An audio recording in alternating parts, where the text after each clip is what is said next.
The Resident Evil franchise has been delivering some of the greatest survival horror moments in video game history for nearly 3 decades. Tight corridors, terrifying monsters, and protagonists who somehow keep their composure while being chased by a man with a chainsaw for a head. But for every Leon Kennedy or Jill Valentine, there's a character who actively makes you want to put the controller down, scream into a pillow, and question why Capcom keeps doing this to us. Some are insufferable escort missions in human form. Others are written so badly they single-handedly tank entire campaigns. A few are just baffling, characters who exist for reasons no one at the studio can adequately explain. Today I'm breaking down the worst characters in Resident Evil, and exactly what makes each one such a nightmare to deal with, starting with the teenage boy in Rockford Island, who made players feel things they absolutely did not ask for. Steve Burnside. Steve Burnside is not the worst character in Resident Evil history. He is, however, one of the most effectively annoying, and in a franchise this crowded with irritating companions, that takes real commitment. He shows up in Code. Veronica is Claire Redfield's reluctant co-survivor on Rockford Island, and within approximately 5 minutes of his introduction, he has already been rude, dismissive, suspicious for no reason, and inexplicably flirtatious with someone he just met while they are both actively being hunted by mutants, which is, not ideal for building audience sympathy. Here's the gameplay problem. Steve occasionally gets handed firearms during sequences where he's technically a combat participant. This sounds helpful. It isn't. His AI is aggressively unreliable, making him a liability in tense combat sections and practically useless in stealth-adjacent moments, where a misfired shot from your supposed ally creates instant chaos. You're babysitting him while also managing your own survival, which is exactly the double burden escort missions impose at their worst. But the narrative friction is where Steve really earns his place on this list. He is written as a tragic figure with a genuinely dark backstory. His father was an Umbrella spy whose exposure forced Steve's entire family into the crossfire, ultimately getting his mother killed and sending his father to prison. That's legitimately sad. The problem is that the game delivers this context through awkward dialogue scenes, where Steve oscillates between sullen teenager and performative toughness, making it nearly impossible to connect with the emotion underneath. By the time his arc reaches its genuinely affecting conclusion, his mutation, his sacrifice, his death, most players have spent so much time being irritated by him that the payoff lands with far less impact than it should. Community reception settled on Steve as a punchline almost immediately. The infamous "I'd forgotten you were a girl" moment became a meme. Fan forums consistently rank him as one of the franchise's most grating allies. He's not hated the way a truly memorable villain is hated. He's mocked, which is its own particular kind of failure. At least Steve's irritation is contained to one game. The next character made an entire Spanish village into the most stressful babysitting gig in gaming history. Ashley Graham, the same character, the same role, 2 completely different reactions. In the original Resident Evil 4, Ashley Graham was the president's daughter Leon had to escort through the entire game, and she became one of the most hated companions in video game history. She had her own health bar, 0 weapons, and a wait-follow command system that turned every crowded arena into fragile NPC micromanagement. Grenades and wide melee swings that would normally clear rooms became liabilities because they could injure her. Enemies could grab her and carry her off screen for an instant game over. And through all of it, she screamed, "Leon, help!"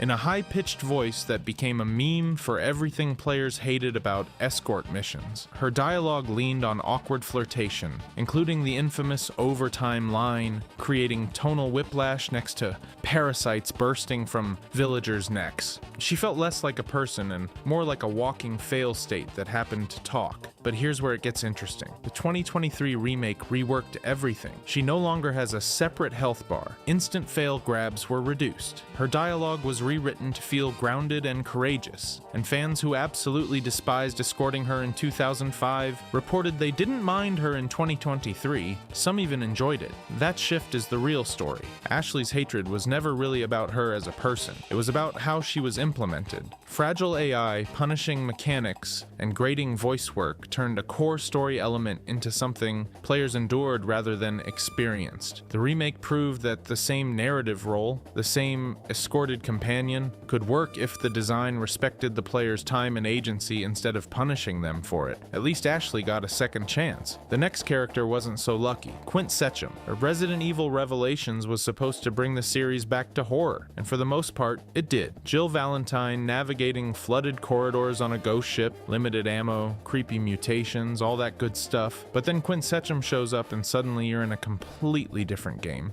You're in a lighthearted anime about a tech nerd who won't stop making jokes while standing ankle-deep in biological waste and corpses. Quint is a BSAA tech specialist. In practice, his sections replace tense survival horror with hacking mini-games and gadget-heavy tasks. Pattern recognition, button-mashing sequences, simple tech challenges that completely kill the pacing Jill spent the last 20 minutes building. The game keeps cutting away from her creeping through the Queen Zenobia to show you Quint cracking wise while he scans for data or unlocks a door. Tonal whiplash every single time, and it's not just the gameplay. Quint himself is written as an otaku archetype cranked up to maximum, delivering rapid-fire nerdy references in situations where anyone else would be shitting their pants. He's surrounded by T-Abyss mutations and flooded corridors full of nightmare fuel, and he's acting like he's at a LAN party. The contrast between Jill's stoic professionalism and Quint's anime protagonist energy makes it feel like two separate games stitched together. Revelations marketed itself as a return to form, then kept sneaking comedy relief through the back door in the form of a guy who treats bioterrorism like it's an inconvenient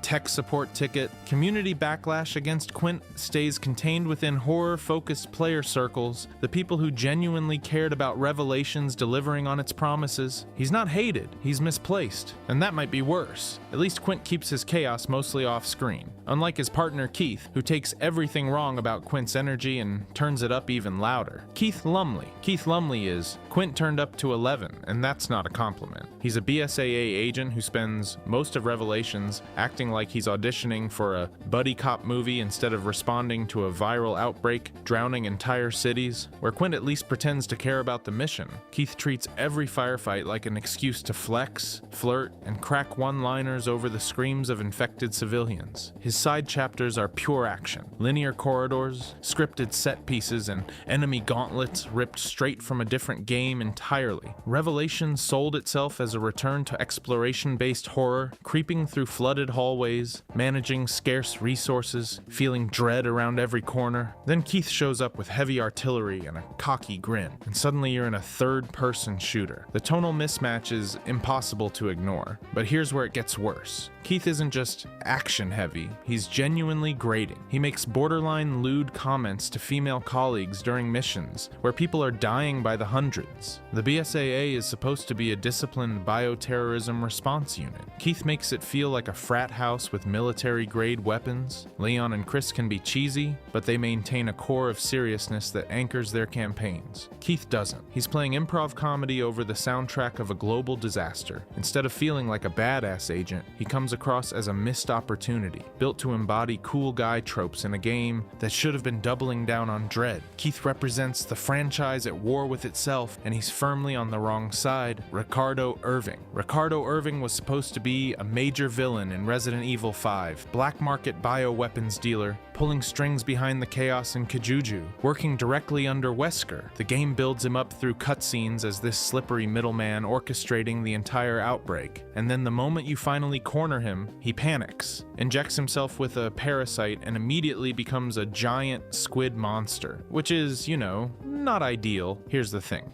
You never actually fight Irving as a human. His entire menace is delivered through cutscenes where he smirks, runs away, and acts like a coward with an exaggerated nasal voice. The game spends all this time framing him as the man behind the chaos, and the instant he's supposed to become a real threat, his personality evaporates. He transforms into a generic tentacle monster, and any sense of a mastermind confrontation dies with it. The boss fight itself is a boat-mounted nightmare. You're juggling turrets, erratic targeting, and partner AI that can't coordinate while Irving regenerates and shifts positions in the water. Players remember that fight not because it was satisfying, but because it was tedious. You spend more time fighting the mechanics than the villain. Narratively, Irving is a caricature. His flamboyant cowardice and slimy arms dealer energy lean into pulp-era stereotypes in a game already under scrutiny for its depiction of the Kajuju setting. He's not intimidating, not clever, and not even fun to hate, just annoying until he's a squid, then annoying in a different way. At least Irving actually appears in cutscenes before vanishing into tentacles,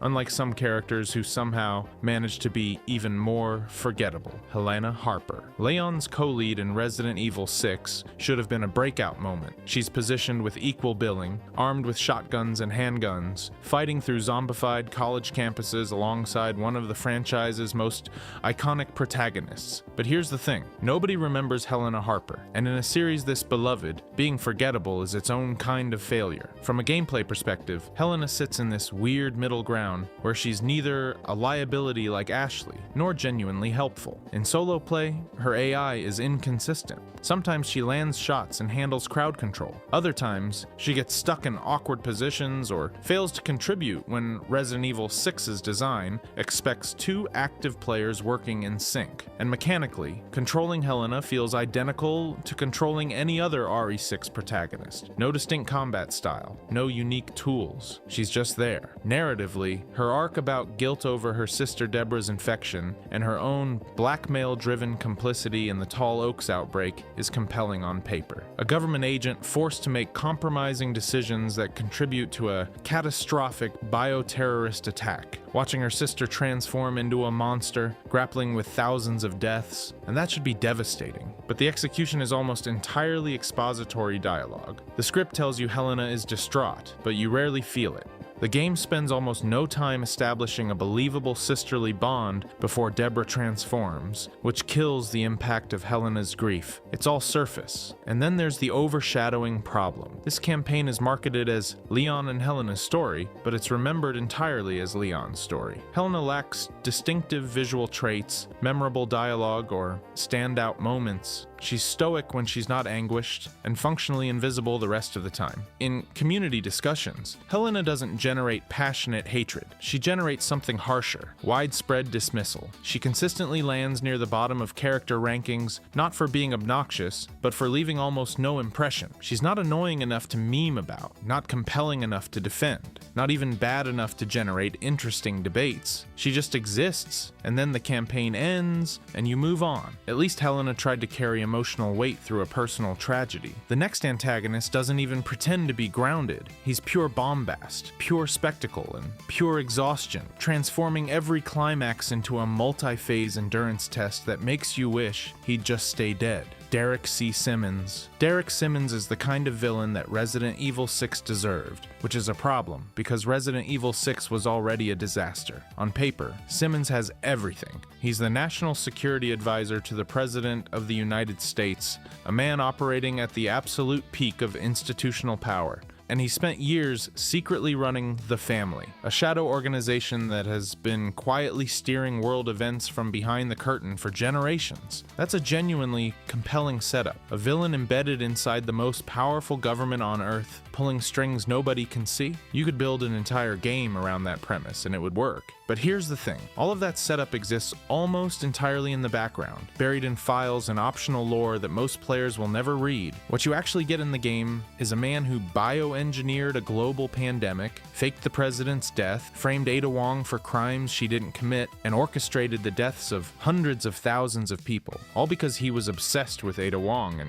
couldn't handle rejection. That's the whole thing. That's his motivation. He wanted her to stay exactly as she was, forever. So he spent years building the most elaborate and catastrophic response to being turned down in human history, which is, not ideal. The boss fights don't help his case either. Simmons mutates repeatedly throughout the campaign, cycling through transformations that include a giant insect form, a flaming dinosaur, and at one point, something that can only be described as a grotesque flesh tower. The spectacle is there, the menace is not. By the third transformation, you're not afraid of him, you're just tired of him. Wesker was threatening because he was controlled and precise. Simmons is threatening in the way a structural fire is threatening. Chaotic, exhausting, and ultimately just a lot of cleanup. Blue Umbrella Soldier. Chris Redfield is one of the most iconic protagonists in Resident Evil history, but when he showed up in Resident Evil 7's Not a Hero DLC, players immediately dubbed him Not Chris, and they had a point. The redesign was drastic. Leaner build, completely different facial structure, everything about him looked off. Memes comparing his new face to random NPCs spread instantly, and that mockery persisted all the way until Village restored a more familiar look, which many fans interpreted as Capcom tacitly admitting they screwed up. But the face wasn't even the worst part. Not a Hero takes RE7's resource-starved everyman horror and throws it out the window. The base game spent hours making you feel vulnerable. You're Ethan Winters, a civilian, scraping by with whatever you can find.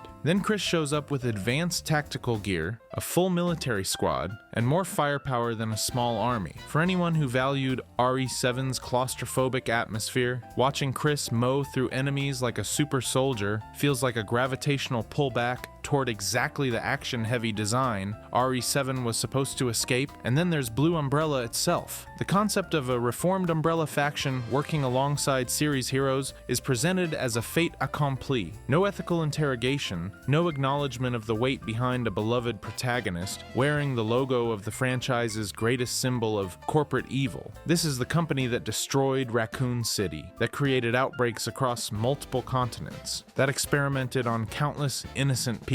And now Chris is casually wearing their logo like it's a reformed fast food chain under new management. The game never addresses this, which makes the whole thing feel like an underexplained plot contrivance. You're supposed to accept that Umbrella is good now because the script says so, but nobody who played the franchise's entire history is buying that without a serious conversation, and Not a Hero doesn't bother having one. So you're left with a version of Chris who doesn't look like Chris, fighting in a style that contradicts the game he's in, representing an organization that should be radioactive. If you think one identity crisis is bad, at least Morpheus D. Duval commits fully to his Morpheus D. Duval. Alright, here's where the list graduates into genuine, what were they thinking territory. Morpheus D. Duval is a former Umbrella anti-biohazard investigator who got fired and decided to become a bioterrorist because, and I need you to hear this slowly, he is obsessed with beauty. That's his motivation. Aesthetic perfection. He shows up in Resident Evil, dead aim, dressed in near haute couture outfits, delivering grandiose monologues about purifying the world. Then he injects himself with a T-virus variant and transforms into an androgynous, oddly stylized monster that attacks you from weird angles while you wrestle with Dead Aim's experimental hybrid third-person/first-person control scheme. The boss fights are less about strategy and more about fighting the controls themselves, while Morpheus flails around looking like a rejected concept from a fashion runway gone horribly wrong. Here's the thing, Resident Evil has always had camp. It's part of the franchise's DNA. But Morpheus is the camp ceiling. He's the point where B-movie charm tips over into pure absurdity and the horror evaporates completely. His stated motivations combine revenge against Umbrella with philosophical ramblings about beauty that feel like they were written by someone who just discovered the word aesthetic and decided to run with it. The game takes him seriously. The player cannot. And because Dead Aim is so obscure, Morpheus occupies this cult curiosity status rather than mainstream infamy. Most people have never fought him. Among the players who have, he is consistently cited as one of the franchise's most ridiculous antagonists. The debate is not whether he is well written. Most agree he is not. The debate is whether his outrageousness is a flaw or a perverse kind of charm. Either way, Morpheus D. Duval is a testament to how thin the line is between entertainingly over the top and simply absurd, and he is firmly on the wrong side of it. But if you think a fired Umbrella employee with a beauty complex is the worst Resident Evil has to offer, you haven't met the woman whose lies and erratic behavior turned domestic horror into genuine player frustration. Mia Winters. Mia Winters is not the most universally hated character in Resident Evil, she is the most divisive. Where someone like Simmons or Irving unites the fan base in their dislike, Mia splits it clean down the middle. Some players see her as a genuinely complex, morally compromised figure caught in corporate bioweapon trafficking. Others see her as a lying, emotionally manipulative presence who never earns the empathy the game demands. The franchise has never quite figured out which camp is right. Her guest house boss encounter in Resident Evil 7 is deliberately disorienting. A possessed wife attacking Ethan with a chainsaw in cramped spaces makes for one of the most intense opening fights in the series, but it sets a tone the rest of the game never knows what to do with. She oscillates between tearful remorse, feral aggression, and evasiveness, which the mold infection justifies ties in-universe but can feel like narrative whiplash rather than genuine character work. Then there are the tanker flashback sections, industrial corridors, dense enemy placement, maze-like keycard puzzles. For players who love the intimate Baker Estate horror, these segments drag. Here's where it gets complicated. Mia spent 3 years lying to Ethan about a covert job that was actually transporting Eveline, a bioweapon whose infection then destroyed an entire family. That is not a small lie. That is complicity in a catastrophe, and yet the script treats her guilt in fragments, never letting players sit with the weight of what she did. By the time you are asked to choose saving Mia over Zoe Baker, many players report feeling emotionally detached. You are told their relationship matters, but you are rarely shown why. The community stays divided. Defenders cite genuine psychological depth and moral ambiguity. Critics point to the toxic relationship, Resident Evil Edition jokes, and her village arc, where Mother Miranda impersonates and replaces her, leaving Mia mostly off-screen for the entire game. The twist is almost meta-commentary on her status in the franchise. Even the narrative eventually sidelines her in favor of someone pretending to be her. Mia has every ingredient for complexity. The lies, the guilt, the infection, the fragmented relationship. The execution just never coheres. Fascinating in theory, frustrating in practice. The closest this list gets to a character who almost pulled it off. If you enjoyed this video and want to see more, click the video on the screen now.